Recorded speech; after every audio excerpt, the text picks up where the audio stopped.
Magandang araw mga kagabay, ngayon po November 2, 2024, araw po ng Sabado. At ngayon po'y ginugunita ng ating banal na simbahan ang lahat ng mga pumanaw na Kristiyano.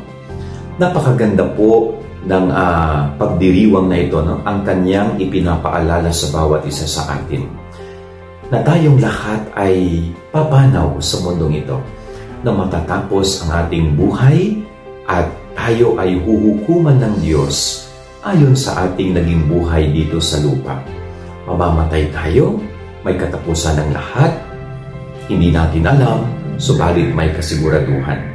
Kanya nga ang kapistahan at paggunita sa mga yumaong Kristiyano ay isang paalala po na habang tayo nabubuhay dito sa lupa, sana nagsisikap tayong sundin ang kalooban ng Diyos.